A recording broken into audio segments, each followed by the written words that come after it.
Chapter 24, Decentralized Operations. Okay, this is an interesting chapter. We're going to talk about the difference between being a centralized company and a decentralized company.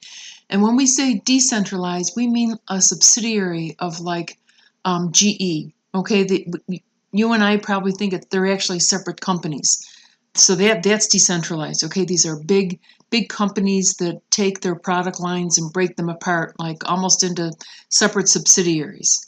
And then prepare a responsibility accounting report for a cost center. So how do you hold cost centers, profit centers, investment centers responsible? Okay, and then prepare a responsibility accounting report for a profit center. So this first presentation is going to go through the first three of these. Then in the second presentation, we'll work on computing and interpreting the rate of return on investment, residual income, and the balance scorecard for an investment center. Okay, so you see what we're doing here. We're looking at cost centers, okay, profit centers, and investment centers. Okay, three different levels of like responsibility. And then finally, we're going to look at transfer pricing. And that's how do, like if you're a GE and you've got several subsidiaries, and let's say they sell goods to one another, and that's called transfer pricing. How do you set those prices and what impact do they have? Okay, so the first part is about decentralized operations, and then we'll look at reports for a cost center and a profit center. So in a decentralized company, all major planning and operating decisions are made by top management. Okay, so let's say you're Mobil Oil in some ways, or I don't even know if Mobil's still a company, but I know they used to give out the budgets to companies. People didn't participate. So centralized has centralized decision making. Decentralized companies have managers of separate divisions or units, are delegated operating responsibility. Okay, so the division manager is responsible for planning and controlling the operations of their divisions, which are often structured around products, customers, or regions. And that makes sense, doesn't it? So you might have, let's say that you are the headlight division for GM. All right, so you produce all the headlights for General Motors, or you're the forest for McDonald's, all right? Because McDonald's grows all of its own paper, so they do all their own paper products.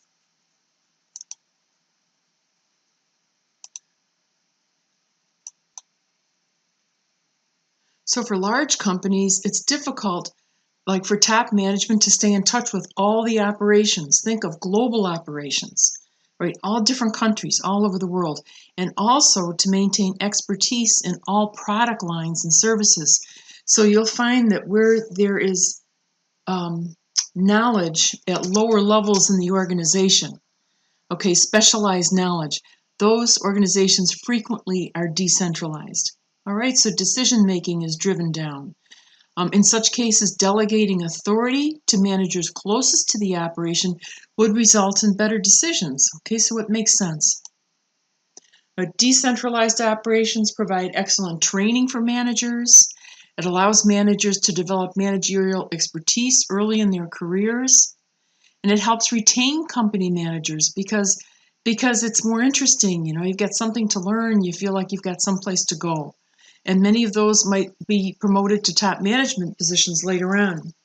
Whereas managers in decentralized operations often work more closely with customers, so they tend to identify with customers and thus are more creative in suggesting operating and product improvements. Okay, so there are a lot of good things about decentralization. Disadvantages, though, is that decisions made by one manager might negatively affect the profits of the company. So let's say that you've got one division or one subsidiary that's really successful. Their success might come at the expense of other parts of the company. All right, like if you sell to another part of your company internally for a higher price than you have to, okay, you'll hurt them. And another disadvantage is that assets and expenses may be duplicated. So maybe a lot of your management costs are duplicated. They're in two different places, in maybe different offices, that you've had to duplicate. But for some of the advantages that you get, that's kind of a small price to pay, and it makes sense. Now here's a nice summary of the advantages and disadvantages, and this is right in your text. Okay, sorry about this. What's the right side? So allows managers closest to the operations to make decisions, provides excellent training, allows managers to become experts in their area of operation, helps keep people because it's interesting, there are opportunities for them, and it improves creativity and customer relations. Those are all important things. But on the downside, that the decisions by managers in one entity might negatively affect the profits of the whole company, and you might have some duplication, especially in administrative costs, okay, and assets and expenses. Now in a decentralized business, accounting helps managers in evaluating and controlling their areas of responsibility, and they're called responsibility centers. Okay, so responsibility accounting is the process of measuring and reporting data by a responsibility center.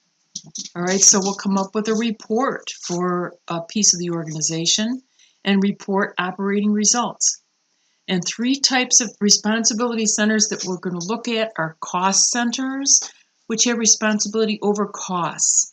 So if you are in charge, for example, of accounting operations, accounting does not make money, okay, strictly expense. So accounting operations have responsibility over costs. A profit center, though, has revenue and costs. So think of the income statement when you think of profit, and that would be cost and revenue. All right, so maybe they produce something. Maybe it's that headlight division, okay, and they produce goods which they sell, and they also have the costs for the materials in production. Investment centers, though, have revenue, cost, and then also the balance sheet, investments and assets. So let's say that a company, say that headlight center, they've got responsibility for revenues and costs, but they can't control how much is invested in that piece. Then that would be a profit center. Okay? So we'll look at each one of these. So first, cost centers. And a cost center manager has responsibility for controlling costs, of all things, costs. However, a cost center manager does not make decisions concerning sales or the amount of fixed assets invested in the center. Do you understand that? So only costs. He's only paying attention to the expense side of the income statement. Okay? And cost centers may vary in size from a small department to an entire plant. Okay? And cost centers might also exist within other cost centers. Okay, like in accounting, we would have several cost centers.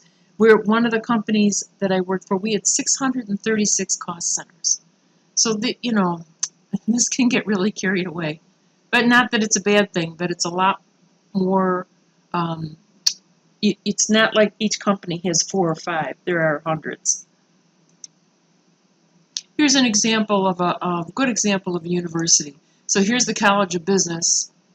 Okay, and then we've got the Department of Marketing, Accounting, and Management. Okay, and the department right here, Department of Accounting, would be a separate cost center. Okay, from the university perspective, the College of Business is a cost center. College of Arts and Sciences is a cost center. Okay, from the college's perspective, it's got 3 cost centers here. Marketing, Accounting, and Management. Okay. Now, responsibility for accounting in a cost center focuses on controlling and reporting all costs. And what we do is we get our actual results and we compare them against the budget for each cost center. So here I've got the Vice President of Production. He has Plant A and Plant B. Plant A has 3 departments, and we're going to look at one department, the supervisor for department number 1. And this is a very small slide, isn't it? Let's see if we can make this a little bit bigger. This is a performance report, okay, for a cost center. And we have actual in budget, whether it's over or under budget. Okay, truthfully, I've never seen this in 2 columns. I've only seen it in 1 column, but they've got 2 columns, so we'll live with that. Here's a budget performance report for Plant A. Okay, so this is for the whole company, Plant A and Plant B. This is just within the plant, 3 different departments. Only we're looking at only 1 department, no, 3 departments, okay? And this is how the departments were. Like Department 3 is under budget, Department 2 is over budget by 2,100. Okay, so let's say they take a look at Department 1, that's down here. I gotta get rid of this. Department 2 is 1555, or Department 1 rather, over budget. Just one kind of interesting thing here. They're coming down to 1725, so I don't know why these don't tie out. But it's not. It's going up here, 2855, 3655. Well, I'm sure we'll figure it out, but don't worry about that now. They're just showing you how to drill down. You start out here with the Vice President of Production, and then down to the Plant Manager, and down here to Department 1. So in Department 1, we've got all these separate lines. And you could take one look at this, and you see no revenue, correct? And you see no assets. These are all expenses. Okay, materials I might wonder about. But that means it's a cost center report. Oh, 1725 minus 170, that's it. So 1725 minus 170 is 1555. That's what it is. Okay, so we've got 1, materials was over budget, and then we had 3 areas that were under budget in Department 1. So here's an example. The nuclear power plants costs were over budget by 24,000. It's divided into north and south regions. Ugh, it's a little bit too big, huh? The north region costs were under budget by 2. So what would south be? So, well, if the whole thing was over budget by 24 and north was low by 2, that would mean south was high. It would be 26,000 over budget. Okay?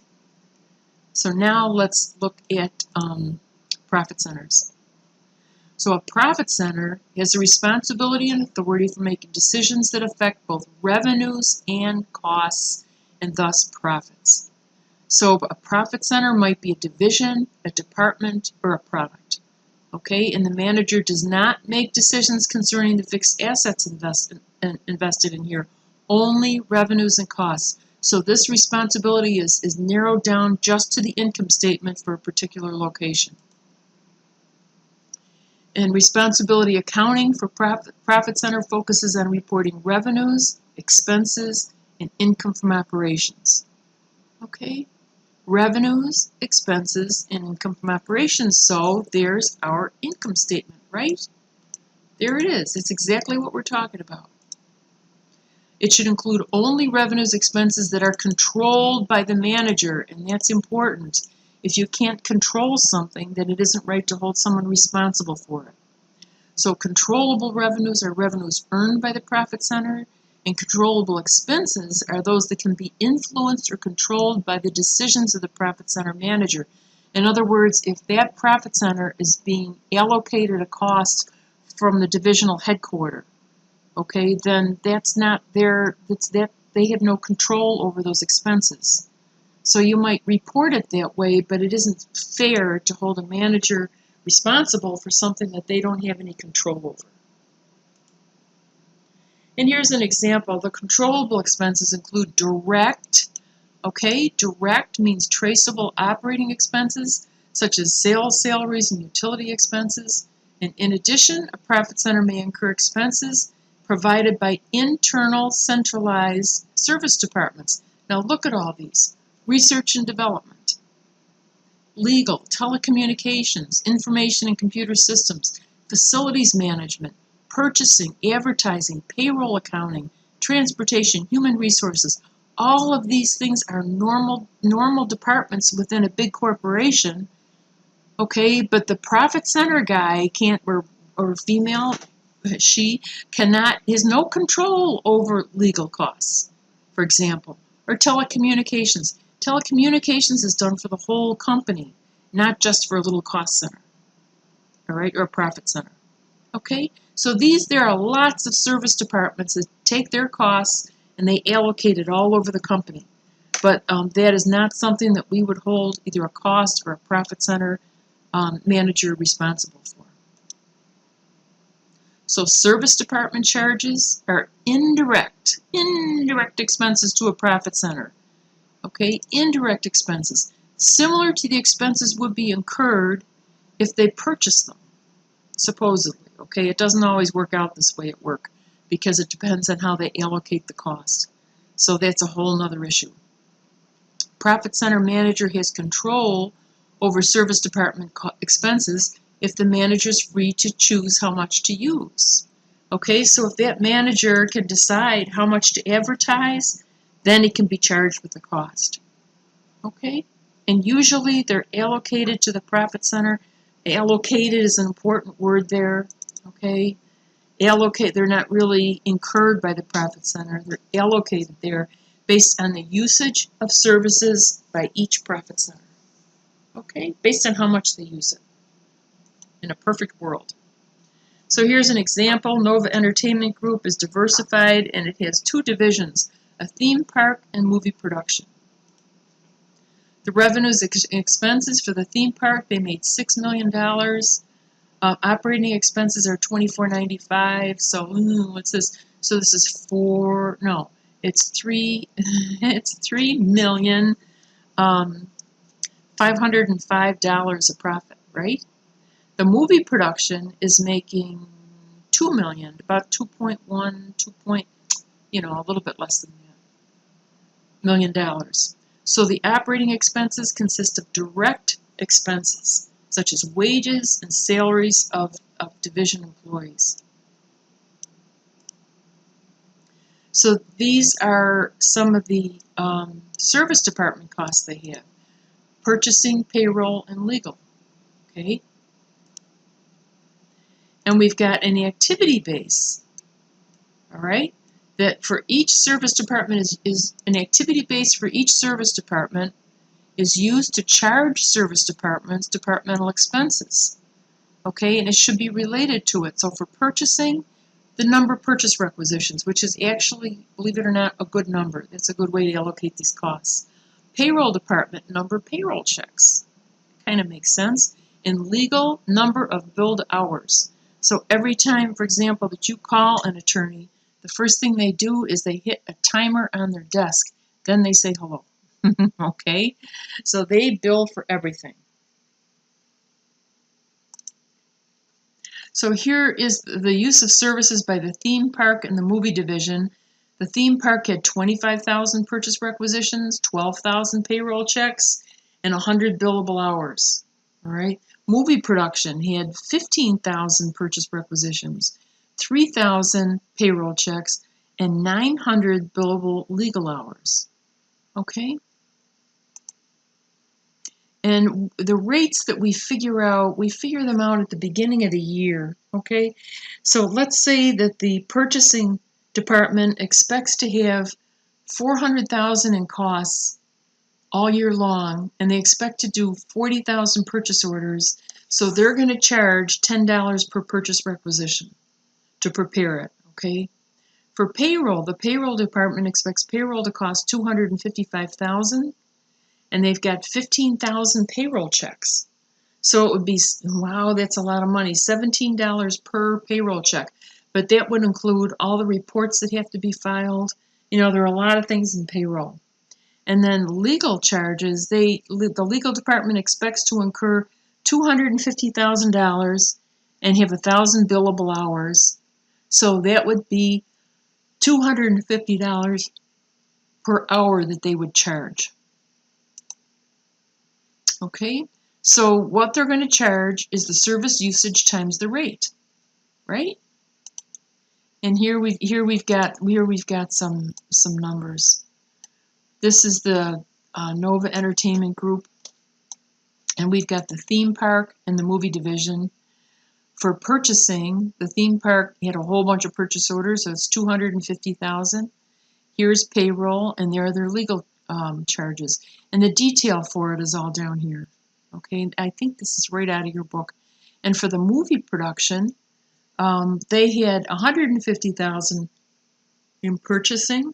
They have less employees, only $51,000 in payroll, but they made up for it right here in lawsuits. Okay, $255,000 in legal.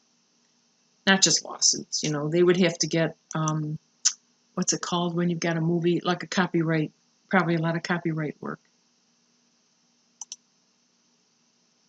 So here's the centralized legal department of Johnson Company. He has, let's just move this over. He has expenses of $600,000. They provided 2,000 hours of service for the period. So you would take the dollars and divide it by the units. 600,000 divided by 2,000 would be $300 an hour. Okay? And the East Division used 500 hours, so it would be 500 times 300, or 150,000. East Division used 500 hours, so that would be 500 times 300. I'm all confused. I don't know. What do I have? How many hours? 1,500 hours times $300. That would be 450,000 that would be charged. All right. It's that straightforward stuff, though. So here we are. Now let's take a look at their income statement. This is worth the time. First of all, they've got revenues and operating expenses, and this is income from operations before service department charges. In other words, this is what there is controllable. All right, this is what they can actually control of what happens, of what happened this year. Okay, this is what the manager had responsibility for. And the service department charges would be here's purchasing, payroll, and legal for both divisions. Total service department charges, they're actually pretty close. And here is our income from operations. Alrighty. But you would base like a bonus or something like that for a manager based on this income from operations before the service department charges. Okay, we're almost done here. So in evaluating the profit center manager, the income from operations should be compared over time to a budget. However, it should not be compared across profit centers because the profit centers are usually different in terms of size, products, and customers. Okay? All right.